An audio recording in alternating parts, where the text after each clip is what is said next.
Listening Test. Sample Test 1. This test is published and recorded by 9.09er English. This recording is copyright. This test consists of 3 parts. In each part, you will hear a variety of recorded extracts. Before each recording, you will hear this sound. You will be given time to read the questions before each recording is played. Listen carefully as each recording will only be played once. Answer the items as you listen to each extract. You will have 2 minutes to check your answers at the end of the test. Part A. In this part, you will hear 2 different recordings. Each situation is a conversation between a medical professional and a patient or relative of a patient. You will have to answer questions 1 to 24 by completing the items as you listen to each recording.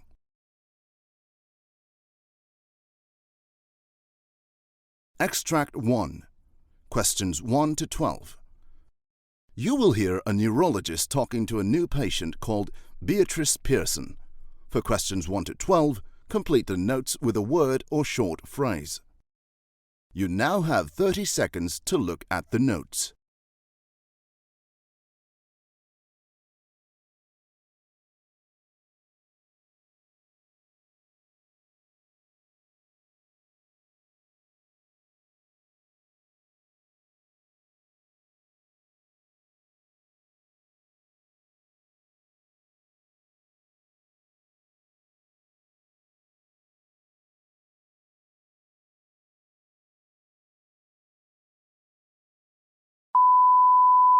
Hello, Miss Pearson. Good afternoon.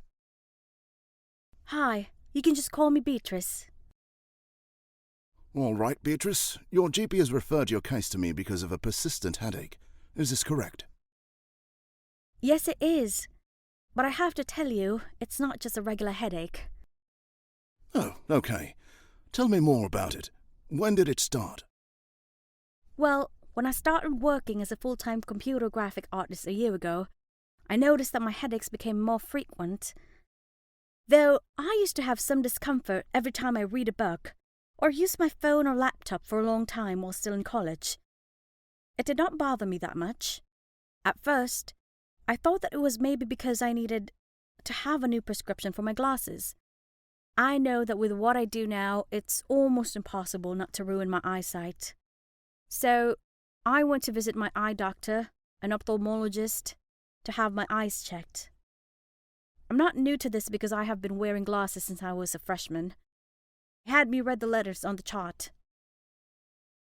What do you call that again? Snellen's chart. I barely reached the middle part, and everything was so blurry. The doctor recommended changing my lenses because my vision got worse. Oh, I almost forgot.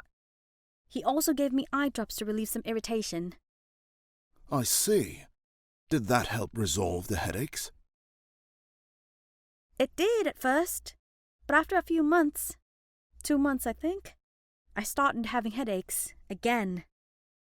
It became more intense, and every time I'd have an episode, it was always on the left side of my forehead, up to the part where my eye was.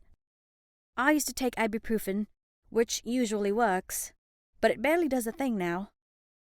Many people from work are saying that I'm experiencing migraine attacks. I have to call in sick every time I have these attacks because it's just too painful and it weighs me down. That's a possibility. Have you observed any activities that might have triggered it? Oh, yes. I started keeping track of the headaches a few months ago. It's actually some sort of a diary. I noticed that it happens when I'm about to get my period, usually 2 to 3 days prior. There was also this time when I had to endure the headache and still work overtime because I had to finish a project for a client. Oh, that headache went on for 2 whole days. Do you have any other symptoms that come with the headache? Well, sometimes I'd have a clogged nose. So when that happens, I use a nasal spray to help me breathe better. There were also times that the pain was so unbearable that I vomited, and I was really nauseous the entire time. What do you do to ease the pain? I always take my pain medication prescribed by my GP. It's called rizatriptan. I find it more effective than the regular ibuprofen. Also, I have managed to have a routine every time it happens. When I feel that I'm about to have a migraine, I make sure to drink lots of water because, for some reason, I feel dehydrated during an episode. I close all the windows inside my room and refrain from opening my phone or laptop as it only aggravates the pain. I force myself to rest my eyes and sleep. What else? Oh, I almost forgot. A cold compress over my head helps a bit. It's good that all these somehow work, but I can't keep living like this. I feel so exhausted every time this happens. Well, managing the pain is the priority for patients with migraines, and it's good that the medication you give is working. Yeah, but I wish that there's something that I could do to prevent them from happening again. All right. Patients with migraines have many options as part of the treatment plan, but before that, I would like to conduct a few more tests.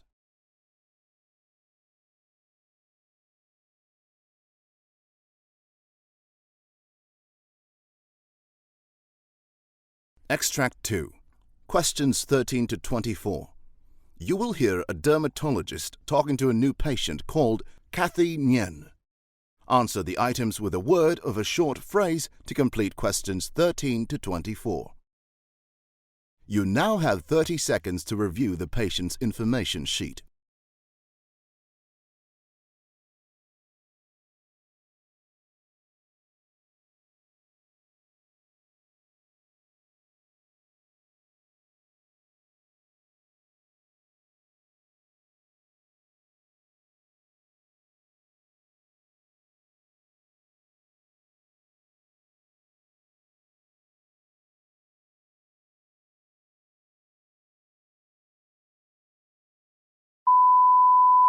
Hi, Mrs. Nguyen. It's nice to meet you.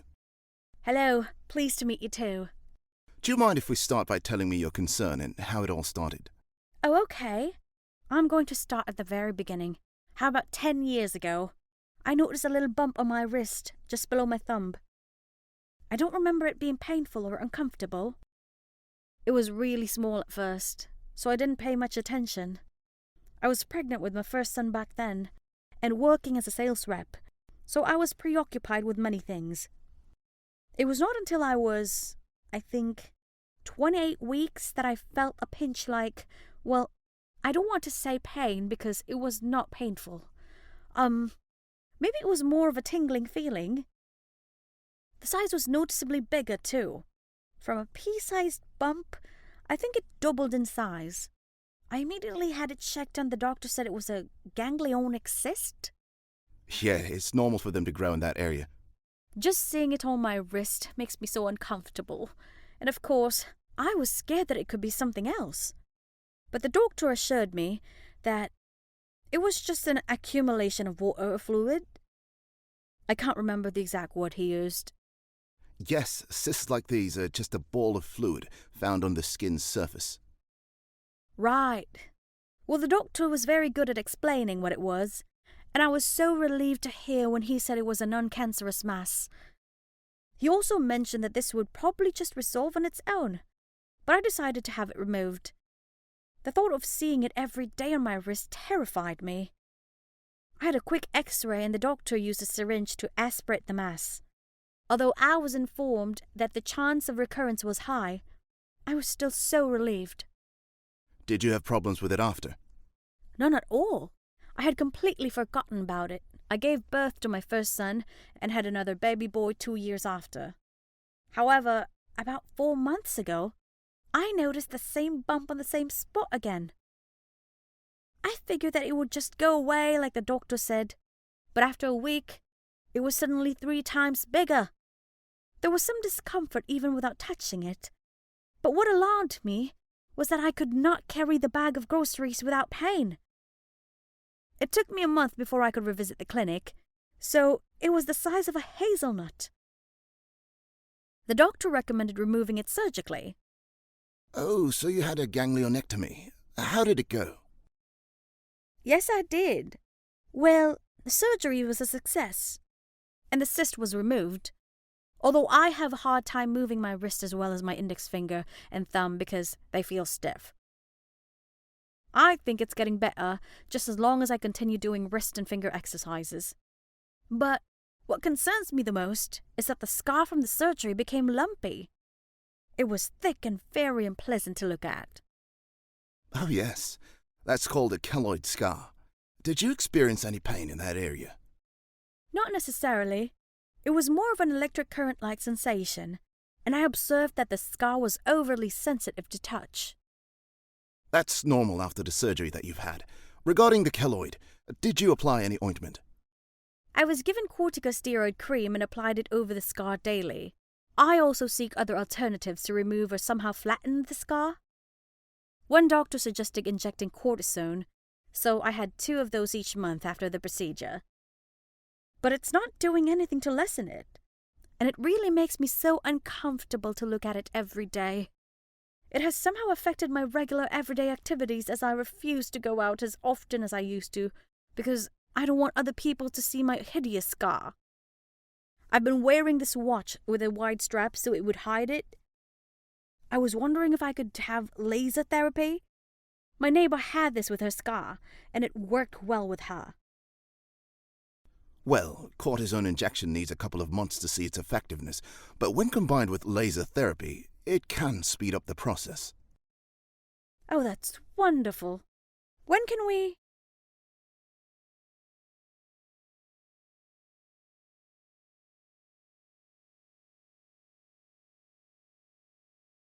That is the end of Part A. You may now proceed to Part B.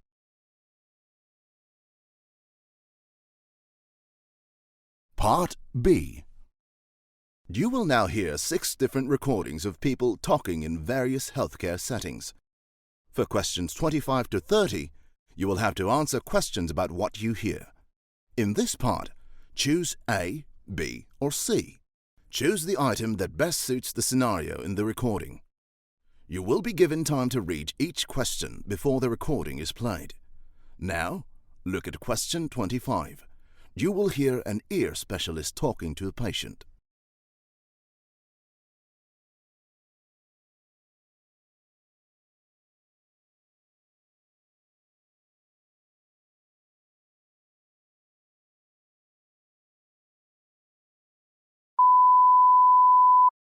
I'm really worried that I won't be able to use this hearing aid properly.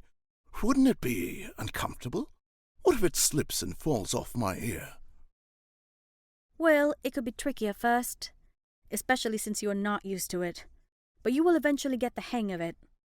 The model that I have picked out for you is relatively easy to use.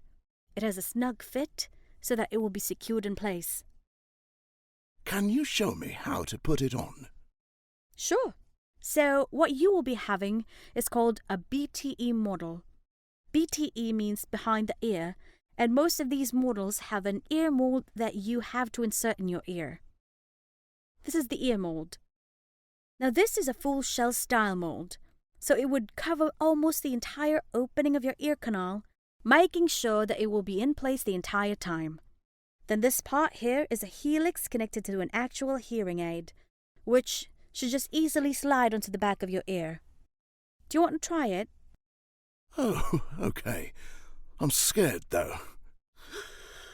Okay, so I just insert this mold inside my ear. Yes. Push the mold a little further in so it's snug and tight. Make sure to insert the tip first. Yes, that's the one. Okay. Is this correct? Yes, it is. Now, you want the helix part to be a little forward, so it's easier to tuck it later. Like this? Yes, that's correct. Did I put the hearing aid correctly? See, it's behind my ear. That's great. How's that? Oh, that was easy. And it does feel snug and fit in my ear. Oh, I'm so relieved. Thank you. That's good to hear. If you have any problems with it, just call us. You're welcome. I will. Thanks.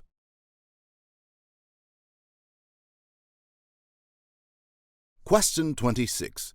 You will hear a senior nurse talking to a group of newly hired nurses about proper documentation.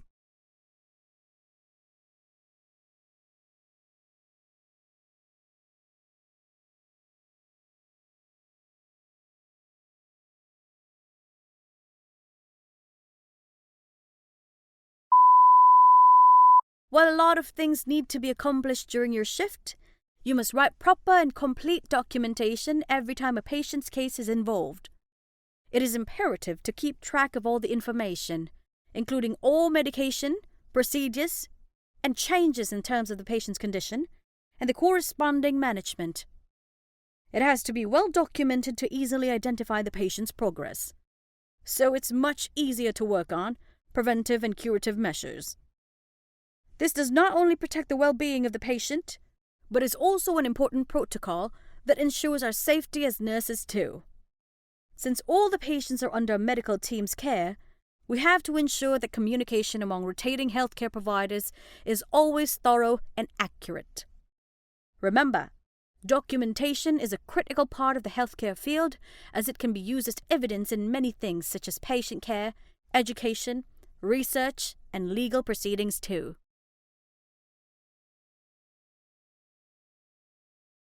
Question 27. You will hear a nurse talking to a patient about skin testing.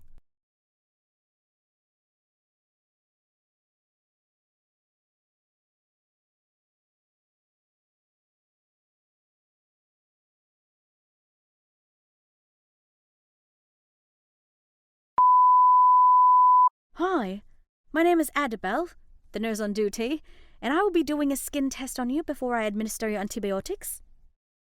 What is that for? Skin testing is a very simple test to check for immune reactions to a certain allergen, in this case, antibiotics.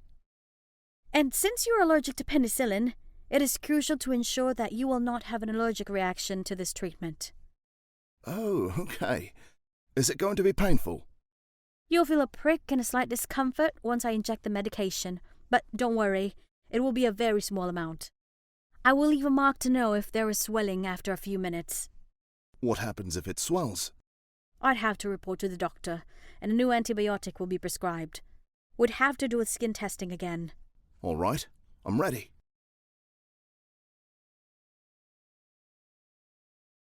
Question 28. You will hear a part of a meeting with hospital staff regarding the number of visitors allowed per patient.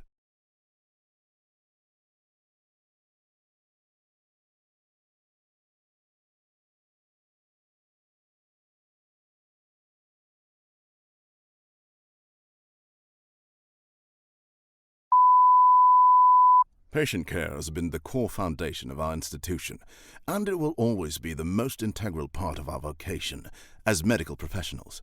As part of providing holistic management to aid our patients in their recovery, we allow contact with their loved ones during appropriate visiting hours to add positive reinforcements to their progress. However, we also know that the influx of patients in our hospital has caused you to have more responsibilities to your patients and their visitors. We cautiously made a plan to prevent any additional workload that this may pose, like managing the number of visitors to a maximum of only 2 at a time. Each visitor will also be given a list of reminders while visiting their relative or friend.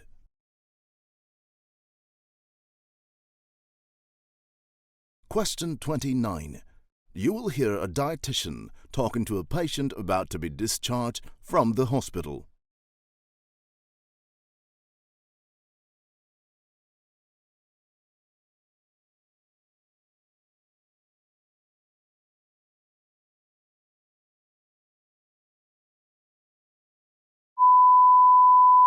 Now, Mr. Howe, you must stick with the diet plan I gave you and do some physical activities. Remember what I said about your condition? Managing diabetes is 70% proper diet, 15% exercise, and 15% medication. I'll get so upset knowing that I won't be able to eat my favorite snacks. You know how much I love pudding and cookies. Well, you can still have your favorite sweet treats once in a while, but do it in moderation. Depriving yourself can lead to more serious effects such as binge eating. The best thing to do is to make sure to portion for meals and eat small frequent meals so you don't eat a lot in one sitting. I guess I don't have any choice but to try. That's a good start. I'd like to remind you that any physical activity will benefit you. You don't have to do very strenuous exercises. You can start by walking around the block, then gradually increasing your pace as you go along. Stick to something that you can keep on regularly doing. That's a wonderful idea. I think I would be in charge of walking our dog every day so I won't get bored. Okay, so I will see you next month for your follow-up. And oh, contact me if you have any questions.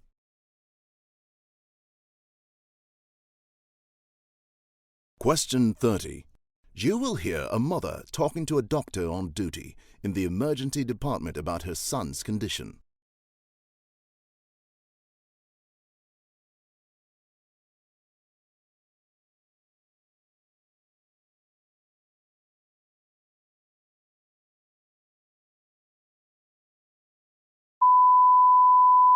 You did the right thing bringing your child with this condition. He is now stable and resting while waiting for the results of some of his laboratory tests. But why was his whole body jerking a while ago? My brother sometimes has episodes of epilepsy. Does he have the same condition as my brother? Oh no. Your son had convulsions due to his high body temperature. You see, it is his body's defense mechanism as a reaction to high fever. We gave him paracetamol for his fever, and I also ordered antibiotics to help with the infection causing this. What kind of infection does he have? Are you sure this is not epilepsy? We are still waiting for the results to see the type of infection that he has. We will update you as soon as we have more information. For now, the most important thing is that we managed his fever, and the convulsions have stopped. His stats are good, and he is responding well. You can sit beside him and keep him company. Thank you so much. I appreciate it. You are welcome. Please get some rest too.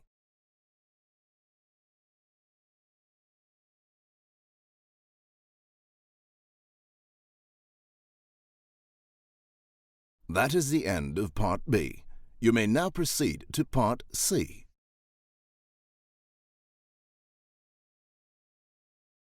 Part C.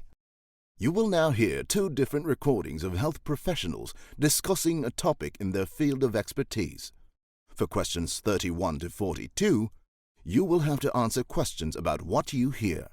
In this part, choose A, B, or C. Choose the item that best suits the scenario in the recording. You will be given time to read each question before the recording is played. Now, look at Extract 1. Extract 1. Questions 31 to 36. You will hear a presentation by a head researcher called Dr. Ahmed Imlan, talking about the effects of long COVID on post-COVID patients, including a patient named Adita. You now have 90 seconds to read questions 31 to 36.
Good morning.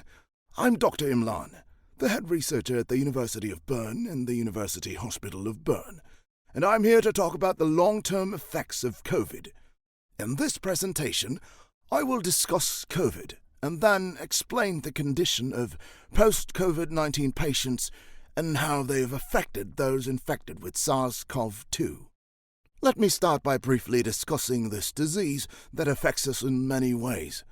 The coronavirus disease in 2019, or COVID-19, put the globe into halt when WHO declared a global pandemic on March 11, 2020. This condition is caused by a novel coronavirus, SARS-CoV-2, which stands for Severe Acute Pulmonary Syndrome Coronavirus 2. First identified in Wuhan City, Hubei Province, China, this virus easily spread and has infected more than 530 million worldwide. Today, even as the numbers gradually decrease, a new health problem is becoming apparent as more and more people are experiencing it. Though most COVID-19 patients have recovered after the initial infection, roughly 10 to 20% experience a combination of new, recurring, and persistent symptoms for up to 12 weeks. This unprecedented phenomenon can only give rise to widespread misunderstanding regarding this matter. The various terminologies used in the news and other platforms have also caused further confusion about its true nature. At the onset, the lack of an official clinical definition has made it very difficult for medical practitioners and researchers to diagnose the condition correctly, and has resulted in their failure to provide proper treatment. You may have heard the term long haulers to address the people experiencing this. While the lack of proper definition was initially an issue, what became more problematic later was that it was given too many names, such as post-COVID-19 syndrome, post-acute sequelae of COVID-19 or PASC, and chronic COVID syndrome or CCS. It was not until October 2021 that the World Health Organization finally published an official clinical definition. They declared that the post-COVID-19 condition, also dubbed long COVID, refers to the constellation of long-term symptoms that occurs in people after being exposed to the virus with a probable or confirmed SARS-CoV-2 infection. They also indicated that the unexplained series of COVID-19 symptoms that cannot present a differential diagnosis usually develop 3 months from the onset and can last up to another 3 months. The World Health Organization also conducted a series of research and consultations with experts to reach a consensus that would define the parameters of this condition. Let me start with the most common set of symptoms. Most long COVID patients experience fatigue, shortness of breath or difficulty breathing, persistent cough and chest pain. Some also show signs of cognitive dysfunction, such as confusion, forgetfulness, and lack of mental focus and clarity. Lastly, psychological effects are also included, like depression and anxiety. The collective effect of these symptoms impacts not only the psychological well-being, but also the mental state of the patients. It is important to note that these symptoms may either surface after the initial recovery from an episode or continue from the onset of the infection. These symptoms do not have a consistent pattern, so they may fluctuate or relapse over time. Though this information immensely benefits the medical community, the World Health Organization stresses that changes regarding this definition are still being considered as new indications may develop. Therefore, the understanding of long COVID may evolve. I want to talk about a patient, Adita, a 44-year-old shopkeeper who tested positive for COVID-19 a year ago. This case was pretty straightforward compared to that of others who required admission to the hospital and a challenging course of treatment. She had mild symptoms like a persistent cough, an itchy throat, shortness of breath, and unbearable back pain. Her primary care doctor prescribed montelukast and analgesics as part of a treatment plan and advised her to increase fluid intake and adopt a healthy diet. After 2 weeks, Adita felt like she was better and felt like it had never happened. Unfortunately, a month later, she noticed an unusual phlegm buildup. She would cough from time to time and observed that she quickly gets tired, even on days when she is just at home doing household chores. Since this was when the post-COVID-19 was still a vague concept, she ignored her symptoms, unaware that she was experiencing a condition that needed medical attention. Fortunately, she was due for a follow-up visit with her doctor, so her symptoms were evaluated correctly. Laboratory tests were also conducted, including chest X-ray, complete blood count, and respiratory assessments. Although the results were unremarkable, her doctor insisted on addressing the symptoms that Aditya had been experiencing for weeks.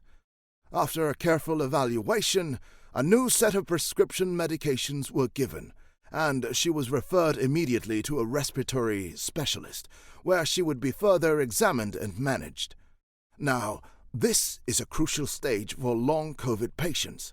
Since this condition is still a work in progress, proper and appropriate management must be made by the primary doctors and specialists to minimize possible continuous long-term effects of COVID in the body.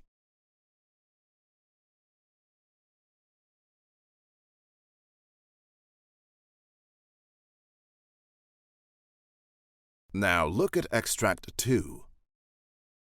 Extract 2. Questions 37 to 42.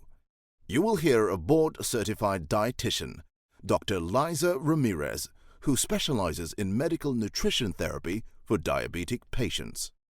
You now have 90 seconds to read questions 37 to 42.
Good morning.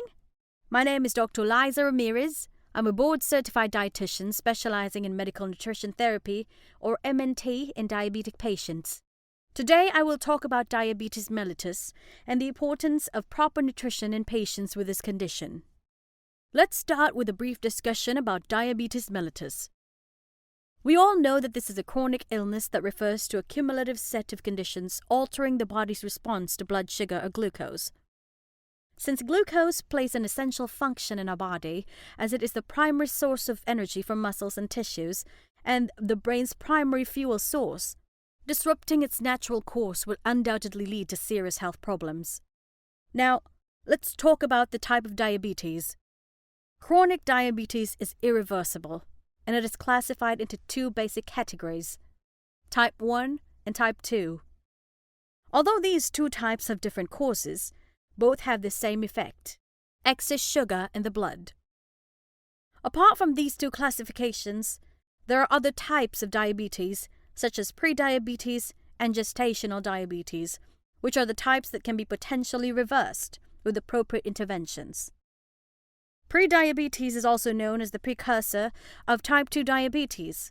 It can be prevented with lifestyle modification paired with medical management. At the same time, the latter, which happens during pregnancy, may resolve independently after the baby's delivery. Now let's talk about nutritional management therapy, or NMT, for diabetic patients. This is tailored to not only manage diabetic patients but also aid in reversing the course of the disease for the pre-diabetic. For more than a century, This management has been continuously evolving with the changes in pathophysiology of diabetes as more information is discovered daily. As per the American Diabetes Association or ADA, to fully achieve its potential achieving adequate but controlled glycemic intake, NMT should be individualized and set by a registered dietitian. This way, nutrition counseling can be realistic while maintaining sensitivity to the patient's culture and socioeconomic and personal needs. Another critical factor is the patient's motivation to change their lifestyle and dietary habits, which determines the plan's intensity. I want to emphasize the effectiveness and flexibility of NMT by giving an example of how the system can evolve to further cater to the patient's needs more efficiently. The online diabetes self-management program was launched in 2010, and there has been a significant and growing evidence of its success. The first study was an internet-based diabetes prevention program with 187 pre-diabetic participants. The program was a group-based lifestyle intervention called Prevent that included a private online social network with weekly lessons from health coaches, a wireless scale, and a pedometer. 155 participants, or roughly 82%, continued with a maintenance intervention even after the 4-month intensive program. As a result, they lost weight and improved their glucose levels. 2 categories are integrated into medical nutrition therapy for diabetics: dietary intervention and physical activity. Both have different contributions for either type 1 or type 2 diabetes patients, but can be used simultaneously depending on the condition. The dietary intervention from the word itself focuses more on nutrition therapy to manage glycemic intake while delaying the complications of diabetes. A personalized meal plan with an even distribution of macronutrients and micronutrients is the key while keeping balanced calorie and metabolic goals. According to ADA guidelines, presenting various eating patterns is acceptable in managing type 2 diabetes and pre-diabetes. Mediterranean, DASH, restricted calorie, low carbohydrates, and plant-based diets are some of the famous dietary plans used by those with diabetes and those who want to lose weight or have a healthy meal plan. However, research and experimental studies show that the Mediterranean diet has far more favorable response in fasting plasma glucose and insulin levels than other diets. On the other hand, plant-based diet has shown tremendous positive effects in preventing and treating type 2 diabetes. Now, let's dive into the second category: physical activity. Generally, all adults should limit daily sedentary behavior to promote muscle movement, which benefits the body in many ways.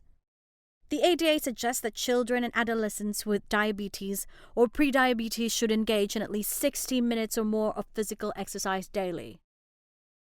A combination of moderate to vigorous aerobic activities and muscle and bone strengthening activities 3 times a week is ideal for achieving and maintaining blood glucose levels. Meanwhile, 150 minutes of workout is highly encouraged for adults with an extra set of resistant exercises. Each patient should have a cautious and targeted exercise plan with precautions for any underlying conditions. Now let's take a closer look at Juliana, a 32 years old pre-diabetic patient at Mater Hospital in Brazil. She was overweight and had lived a sedentary lifestyle with no physical exercise since she graduated from college. Juliana was given a 16-week meal plan with a Mediterranean and low-calorie diets.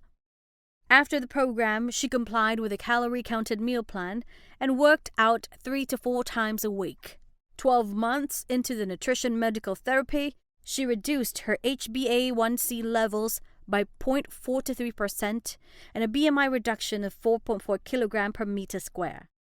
A multidisciplinary approach with a combination of nutrition and physical exercise has been the most effective approach in battling diabetes across the globe.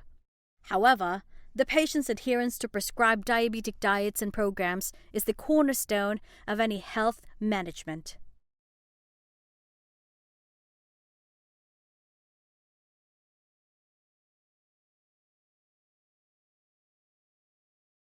That is the end of Part C.